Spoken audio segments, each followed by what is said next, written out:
C'est ça, au bois de Vincennes, mon grand jardin potager sauvage que je partage. Alors il y a 30 secondes, il m'a montré du laurier sauce. Bah, je l'ai pas fait. J'aurais dû sortir le téléphone plus vite. Laurier sauce, est-ce qu'il y en a d'autres? On va en retrouver plus tard. Mais là par exemple, regardez cette belle herbe verte. Et ben ça c'est de la jeune pousse printanière, les fameuses plantes des pelouses. Bon, faut aimer, hein. J'avoue moi j'aime pas trop, mais on peut se faire des jus verts avec. C'est connu les jus de blé, les jus d'herbe de blé, les jus d'herbe d'orge. On en achète même à des prix d'or en boutique bio, généralement déshydraté en poudre. Mais là, eh ben, on a de la jeune pousse printanière bien fraîche. Alors, on va passer par là. Alors concrètement, comment tu l'as fait? Concrètement, c'est quand même pratique d'avoir un extracteur de jus manuel. Ouais. C'est pour le côté écolo, mais c'est vraiment là où il y a l'intérêt d'avoir un extracteur de jus manuel plutôt qu'un électrique. Mais si vous avez un électrique, ça marche très bien. Et puis on prend son petit couteau, sa petite serpette, c'est plus pratique. Moi, j'ai toujours ce petit couteau sur moi parce qu'il est efficace. Il y a la petite scie, ce qui me permet de couper des choses un peu coriaces. Et puis il coupe bien, il est solide. Et on prend sa petite touffe, on coupe comme ça. Ça. On en prend et de retour chez soi, on met ça dans l'extracteur de jus. Et puis si on n'aime pas trop le goût, moi je trouve ça un peu fort, mais bon, c'est correct, hein. Et ben on peut le mélanger avec un peu de jus de carotte. Et puis ça en a beaucoup de nutriments. C'est très riche en minéraux, en acides aminés. Si vous voyez la liste des nutriments qu'il y a sur les jus d'herbe d'orge déshydratés, vous allez halluciner. C'est énorme. Alors pas forcément miam, là je dirais qu'on est plutôt sur quelque chose d'intéressant en termes de nutriments. D'accord, c'est nourrissant mais c'est pas forcément bon au niveau du goût. Ça apporte des micronutriments, il y en a vraiment beaucoup, mais au niveau du goût... C'est moyen. Faut aimer, c'est fort. Alors, qu'est-ce qu'on a trouvé d'autre? Donc là on est au début du mois de mars, la nature se réveille, on commence à trouver vraiment beaucoup de jeunes pousses, quelques fleurs. On est à la fin de la journée, hein. Vous voyez le soleil qui se couche. Et bon, ça on la trouve toute l'année cette plante. Mais tout le monde la connaît en général. L'herbe aux verrues, on appelle aussi kélidoine, qui est facilement reconnaissable parce qu'elle fait un latex jaune orangé. Je sais pas si vous voyez. Oui, on voit un petit peu, j'essaie de mettre... Voilà, on voit un peu. On va essayer d'en prendre un plus gros morceau. Là vous voyez mieux là. Un beau latex orange. Et ben, c'est l'herbe aux verrues qu'on appelle la kélidoine. Et c'est donc dans ce latex orange qu'il y a les molécules qui vont agir sur les verrues. Alors on peut soit utiliser le latex directement sur la verrue, avec une application plusieurs fois par jour, 3 fois par jour dans l'idéal. Alors ne pas le mettre, ce latex, sur la peau saine. Et vous pouvez aussi faire une alcoolature, c'est-à-dire hacher la plante en petits morceaux, la faire macérer dans un alcool fort, minimum 40 degrés, pendant 3 semaines. Ensuite, vous filtrez et toutes les molécules qui se trouvent dans le latex se trouveront dans l'alcool. Et donc, il n'y a plus qu'à mettre l'alcoolature directement sur les verrues. Et en plus, ça pénètre bien grâce à l'alcool. Donc, c'est top. Voilà, feuilles composées. Ça, on appelle ça des folioles. Folioles qui sont crénelées. On a des poils. Et encore une fois, surtout ce latex nous permet d'être sûr. Oh, j'ai mis du latex sur ma peau. C'est pas très grave. C'est pas très grave, mais c'est un petit peu mauvais pour la peau.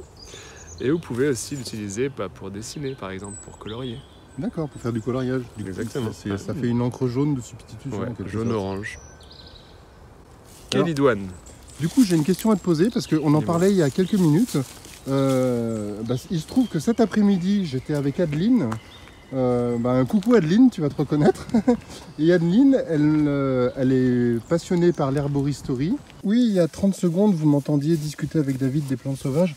Je veux juste vous montrer brièvement. Là, vous avez... on a quoi là? On a du pissenlit, on a du persil, mais c'est pas de la plante sauvage.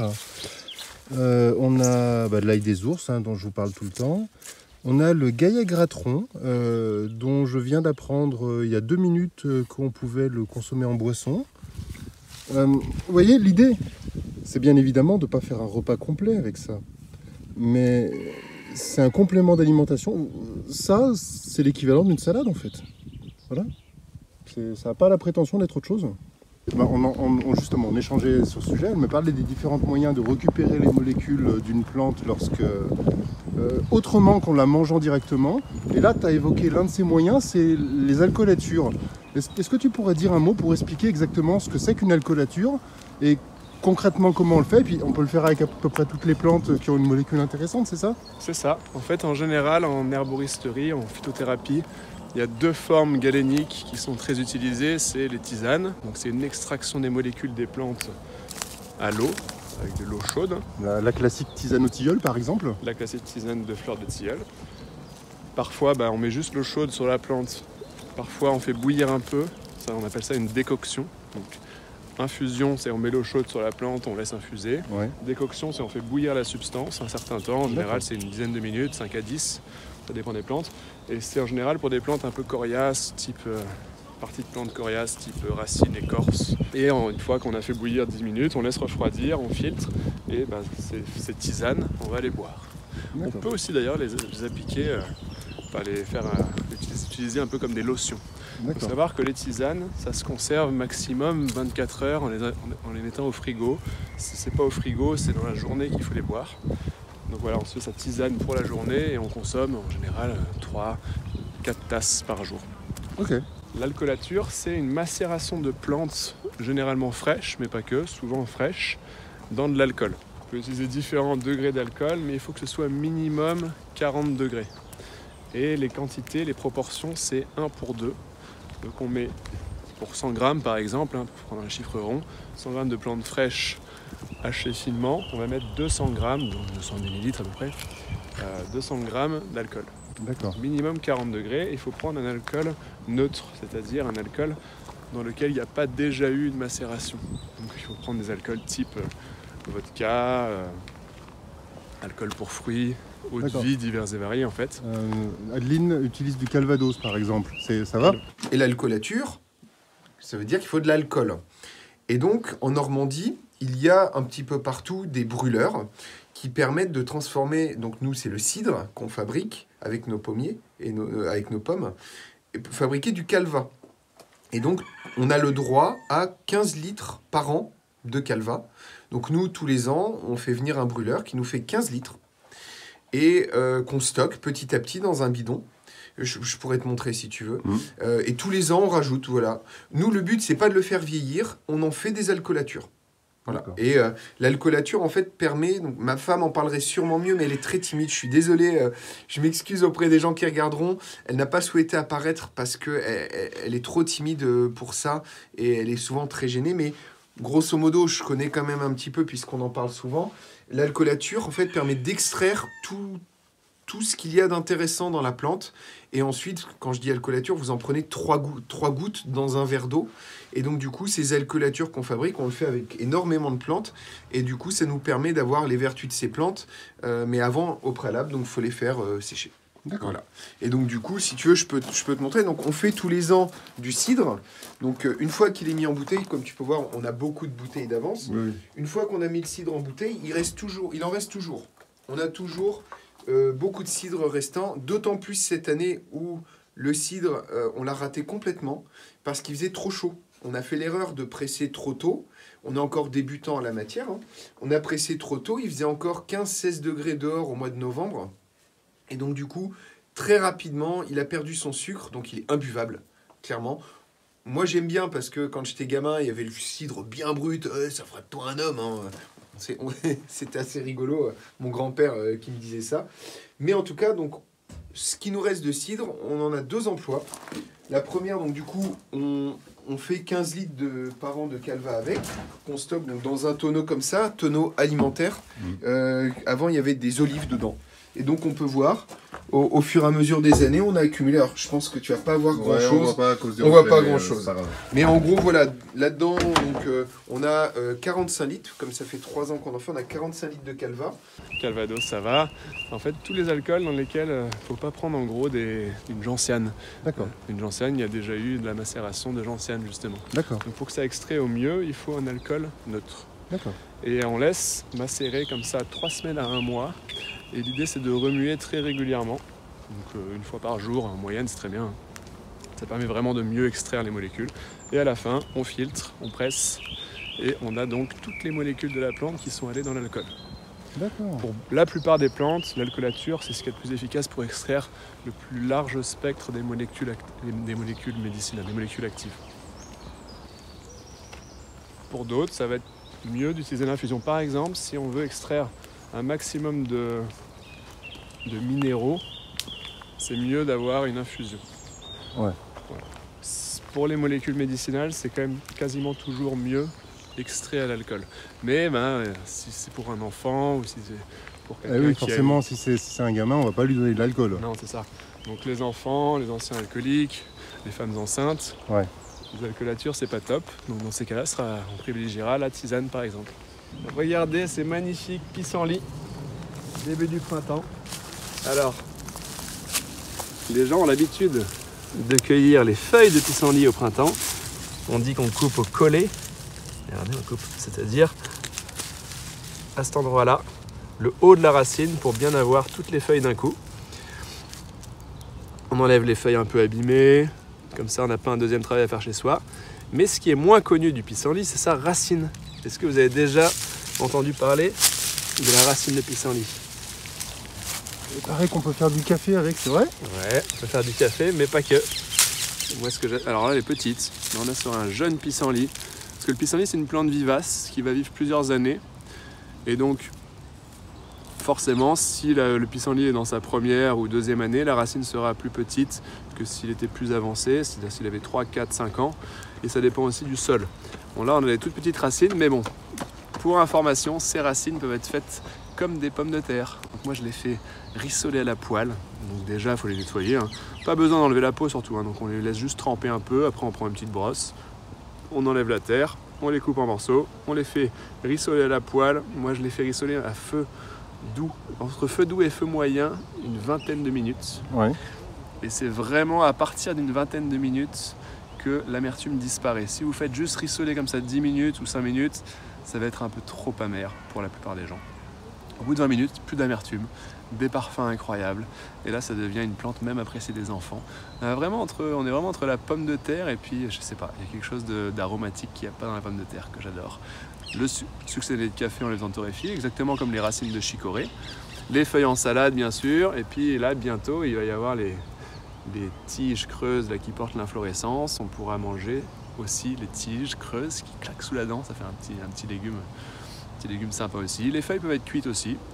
Et c'est une plante qui est utilisée en médicinal, que vous pouvez faire par exemple en tisane ou en alcoolature. On en parlait. On en parlait juste avant. Et c'est généralement pris avant les repas, parce que c'est une plante qui est apéritive et tonique digestive. Apéritive, c'est-à-dire qu'elle stimule l'appétit, la faim. Et tonique digestive, c'est-à-dire qu'elle va stimuler les sécrétions digestives. Les sécrétions digestives au niveau de l'estomac, au niveau des intestins, donc ça stimule tous les sucs gastriques, sucs digestifs, mais ça va aussi stimuler les muscles qui font avancer le bol alimentaire jusqu'aux toilettes. On parle du péristaltisme, l'ostration, les muscles comme qui font avancer tout ça. Et ça stimule aussi les fonctions hépatiques. Donc plus... Bonjour. Et ça stimule aussi les fonctions hépatiques, donc ça stimule la fabrication de la bile et l'expulsion de la bile dans les intestins pour mieux digérer notamment les graisses. Ça émulsionne les graisses, ce qui fait que nos petites enzymes vont mieux digérer les graisses. Super plante le pissenlit. Tout se mange de la racine à la feuille en passant par la tige et la fleur. Tout. Et je vous mets en description au passage un lien sur la vidéo sur laquelle je vous explique comment on fait le miel de pissenlit. Un délice le miel de pissenlit. Ça demande de la patience. Ça demande, avec Adeline, on parlait décidément, mais oui, parce qu'on a parlé de plantes sauvages, donc à chaque fois je lui parlais d'elle.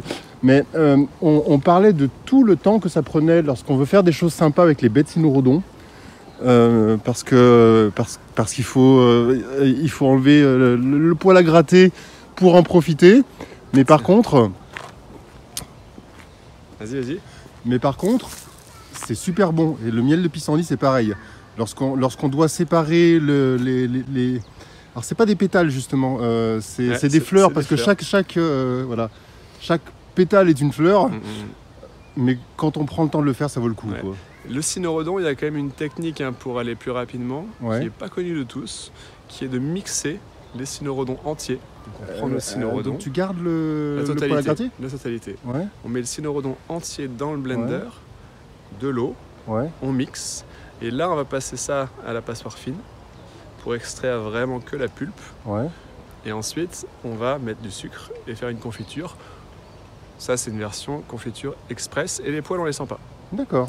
Alors, même dans les confitures, d'ailleurs, on peut pas enlever tout. Hein. C'est très compliqué d'enlever tout. Donc, si on devait vraiment enlever tout, c'est pas possible en fait, parce que souvent on prend des cynorhodons un peu mous, donc on essaie d'enlever un max. Bah, on attend qu'ils aient gelé, donc voilà. Ils sont... Donc quoi qu'il arrive, enlever tous les poils, c'est pas possible. Donc la technique que je fais, ça fait que la confiture, elle est faite en mode express. Quoi. Et sinon, on peut faire des sirops avec les cynorhodons. Ouais. On peut faire des sirops, et là, bah, c'est vite fait. Hein. On fait bouillir, on filtre, on met du sucre et on a un sirop.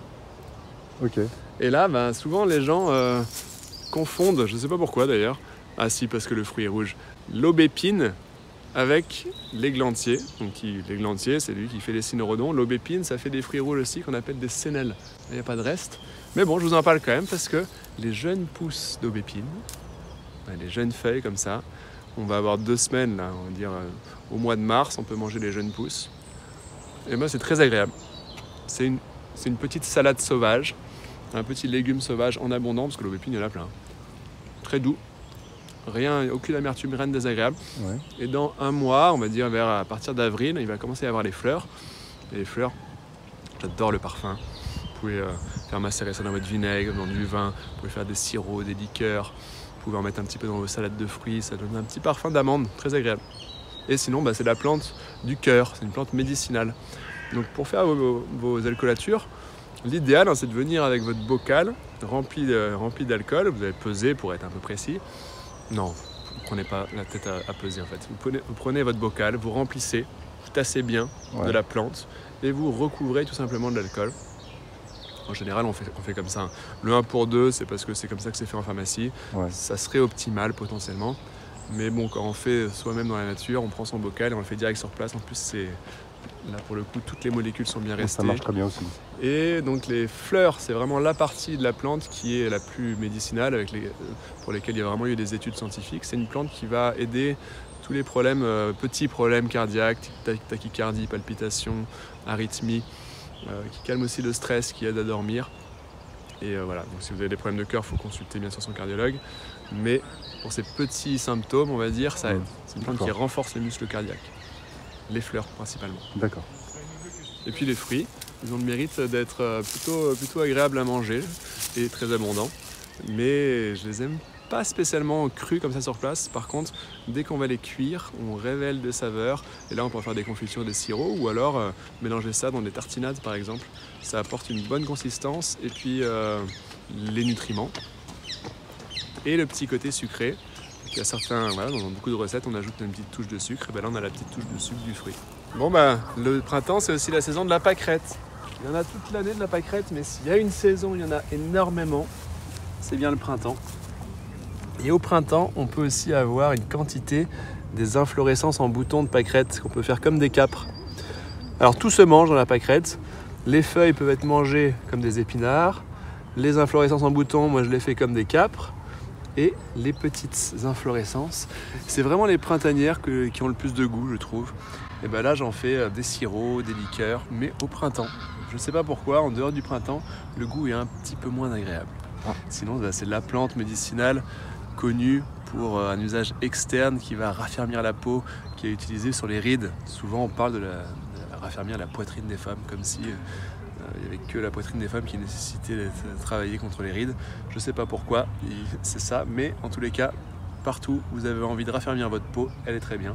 C'est aussi l'arnica des plaines, on l'appelle comme ça, parce qu'elle a les mêmes propriétés que l'arnica, mais elle ne pousse pas en montagne comme l'arnica. Alors l'arnica, ça fait partie des plantes pour lesquelles il y a eu de la commercialisation à outrance, donc de la cueillette à outrance. Donc c'est une plante qui a été trop cueillie et qui est vraiment en voie d'extinction, en danger par endroits.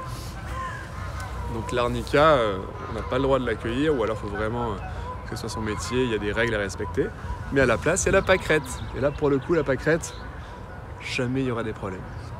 Pour qu'il y ait des pâquerettes, il faut qu'il y ait une tondeuse qui soit passée. Il faut vraiment une pelouse tondue régulièrement. Plus elle sera tondue, plus il y aura de pâquerettes. Comme quoi. Oui, c'est ce dont on parlait hier avec, chez la personne chez qui j'étais, elle tient un camping. Et donc, elle essaye de laisser au maximum des espaces non entretenus. Mais puisque c'est un camping, il faut quand même qu'il y ait des espaces sur lesquels la tondeuse est passée régulièrement. Et ce qu'on disait, c'est que du coup, ça fait simplement que ce sont des espèces de végétaux différentes qui poussent lorsqu'on tond et qu'on tond pas. Mais il ne faut pas croire que quand on tond, on va tout tuer. Au contraire, on va permettre la vie de certaines espèces qui ne pousseraient pas si on ne tondait pas. Exactement, l'idée c'est connu, ça s'appelle la gestion différenciée. C'est d'avoir des espaces gérés différemment en fonction de l'usage. Il y a des endroits, si tu veux faire des pique-niques, c'est quand même plus pratique qu'il n'y ait pas des herbes hautes à 1 mètre. Et d'autres endroits, c'est pas trop accessible, ou ça n'a pas besoin de l'être, et là on laisse pousser. Par contre, si on veut pas que ça devienne une forêt, il faut débroussailler au moins une fois dans l'année. Alors une plante très intéressante, pas si facile à identifier à ce stade-là, mais c'est à ce stade-là que c'est le meilleur. Ça, c'est une plante aussi très appréciée et à raison dans beaucoup de pays, donc en Europe, mais aussi en Asie. C'est la bourse à Pasteur. Voilà, je ne sais pas s'il y en a qui l'avaient reconnu. Donc là aussi, c'est de la bourse à Pasteur. Donc là, c'est vraiment le stade optimal. Donc les jeunes rosettes, un peu style pissenlit. Bon, la différence du pissenlit, il n'y a pas de latex. Quand on casse une feuille, on n'a pas un petit lait blanc. Mais c'est une plante extrêmement polymorphe. C'est-à-dire que la même plante peut avoir vraiment des formes différentes. Parfois, c'est très lobé comme ici, parfois encore plus, parfois presque pas. Il y a juste les bords extérieurs comme ça avec des très légères dents. Et c'est une plante qui est très riche en protéines, aussi riche en protéines que l'ortie. Elle contient donc environ 40% de protéines de son poids sec. C'est une plante qui va contenir aussi de la vitamine C et puis surtout qui est très agréable, très très très bonne à manger, crue ou cuite. Alors vous la connaissez peut-être en fruits. C'est une plante dont les fruits ressemblent à des petits cœurs. On l'appelle la capselle bourse à Pasteur. Bourse, un porte-monnaie, ça vient de la forme des fruits. C'est aussi une plante hémostatique, c'est-à-dire qui arrête les écoulements de sang. Donc si vous faites une petite coupure, vous mettez un petit peu de jus de la plante, vous écrasez entre vos doigts la plante, vous appliquez sur la coupure, hop, ça s'arrête de couler. Pareil, le nez qui coule. Très intéressant pour ça. Bourse à Pasteur. Si j'en vois une qui ressemble un petit peu, qui a une autre forme, je vous montre. On va regarder. Voilà. Typiquement, ça aussi c'est de la bourse à Pasteur. Vous voyez, il y a des feuilles. Ça ressemble presque à des feuilles de pissenlit, de plantes, on va dire, du groupe du pissenlit. Mais comme je vous disais, il n'y a pas le lait. Et ça, alors pourquoi elle est si variable ? Alors, c'est une plante qui est très polymorphe. Alors, je suppose que c'est peut-être dû au fait qu'elle peut être à la fois annuelle, bisannuelle et vivace. Et donc, en fonction de si c'est dans sa première année, sa deuxième ou sa troisième année, c'est peut-être ça qui fait une petite variation dans la forme de sa feuille. C'est une supposition, je ne suis pas sûr. En tous les cas, c'est pas si évident de l'identifier. Donc, peut-être, ça demande un peu plus de pratique pour être sûr. Parce que la règle numéro 1 du cueilleur, c'est d'être sûr de chez sûr, d'avoir bien identifié la plante avant de la cueillir pour la consommer, parce qu'on ne sait jamais. Il y a des plantes quand même toxiques. Tu vois, ça aussi, c'est une jeune pousse de bourse à Pasteur. Beaucoup plus découpée. Elle est toute jeune, elle est toute petite. Oh là là, alors là, vraiment, c'est pour nous compliquer la vie, mais ça aussi, c'est de la bourse à Pasteur. Là, vous comprenez le principe, Quand je dis que c'est vraiment polymorphe, c'est extrêmement finement découpé, c'est toujours la bourse à Pasteur. Et donc, pour vous montrer, encore une différente. Là aussi, c'est de la bourse à Pasteur. D'accord.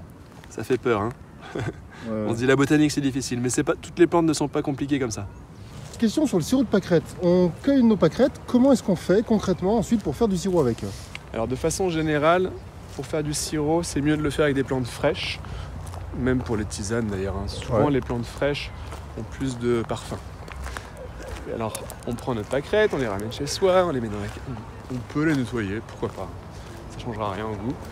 On peut les passer sous l'eau, ensuite on les met dans la casserole, on recouvre d'eau. C'est-à-dire qu'on ne va pas mettre beaucoup d'eau, mais on met les pâquerettes et on recouvre juste un peu d'eau. Là, je porte à ébullition, j'éteins direct. Ça, c'est un choix. Soit on met l'eau chaude, soit on met les pâquerettes, l'eau et on porte à ébullition, ça revient au même. Dès que c'est chaud ou dès que j'ai mis l'eau, je couvre. Là, je laisse infuser. Alors, quand je fais un sirop, je laisse infuser un peu plus longtemps que si c'était juste pour une tisane. Donc je vais laisser infuser parce que je veux que ce soit plus concentré, parce que quand même ça s'utilise ensuite en moins grande quantité qu'une tisane. Hein, pour un sirop, on prend une cuillère à soupe de sirop par exemple. Donc je fais bien concentré, donc je laisse infuser 30 minutes minimum, mais ça peut aller jusqu'à 2 heures. Après les 2 heures, je filtre. Donc là, j'ai finalement une tisane. Ouais. Et là, je vais la remettre dans la casserole. J'ajoute du sucre, à peu près 1 pour 1. Je fais bouillir 5 à 10 minutes. J'ai bien ébouillanté mes flacons au préalable pour que ce soit bien propre. Et je vais mettre mon sirop chaud dans les flacons que je ferme et que je retourne directement. Comme ça évitera qu'il y ait de la condensation sur le haut de la bouteille et ça va aussi, au cas où, désinfecter encore. D'accord. Et là, ça se conserve très longtemps comme ça. Dès qu'on ouvre la bouteille avec cette recette, il faut consommer rapidement parce que 1 pour 1, ça ne permet pas de pouvoir le laisser comme ça des semaines. Il faut consommer rapidement. Donc ça se garde, il faudrait qu'il y ait beaucoup de sucre, c'est ça? Pour que ça se garde longtemps, même à température ambiante et même après ouverture, ouais. Il faut mettre pour 1 litre d'infusion 1,8 kg de sucre. Ça, c'est la recette finalement du sirop médicinal. Alors, il y a un moyen de ne pas se prendre la tête avec les quantités de sucre, mais il faut boire de l'alcool. Ouais. Moi, je fais souvent ça. Hein. Quand j'ouvre ma bouteille de sirop où j'ai mis 1 pour 1 ou même un peu moins, hein, et j'ajoute de l'alcool. D'accord. Voilà. Comme ça se conserve. L'alcool conserve, ça fait pas de mal. Et puis derrière, on peut aussi utiliser les sirops pour faire des liqueurs et puis faire des petits apéros avec les potes. Les prunelliers sont en fleurs.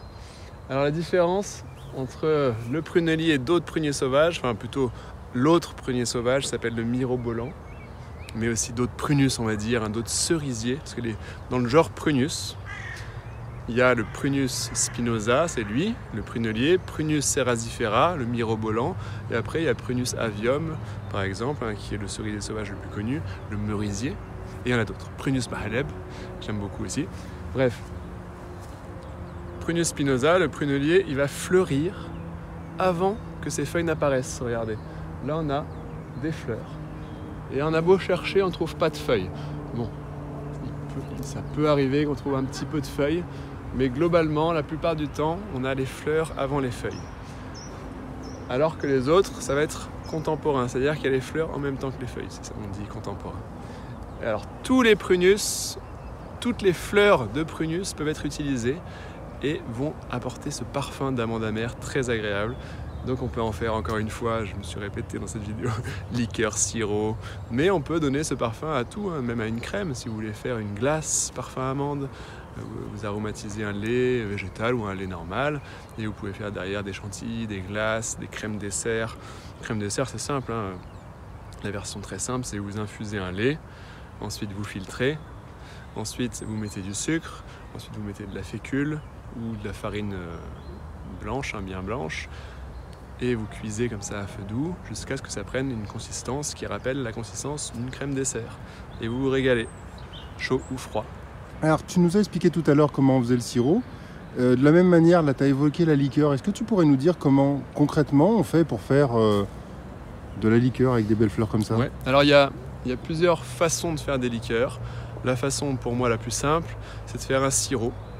Comme ça, il y en a aussi pour les enfants. Et à partir de ce sirop, faire des liqueurs express, c'est-à-dire que ok, j'ai des sirops, j'ai envie de faire boire des liqueurs à des gens à une balade par exemple que j'anime, et je prends mon sirop, je prends de l'alcool, encore une fois ça dépend des goûts, l'alcool que vous aimez ou que vous avez, j'ajoute souvent moi un petit peu de vin blanc ou un petit peu de cidre, un petit peu d'eau pour que ce soit pas trop fort en alcool.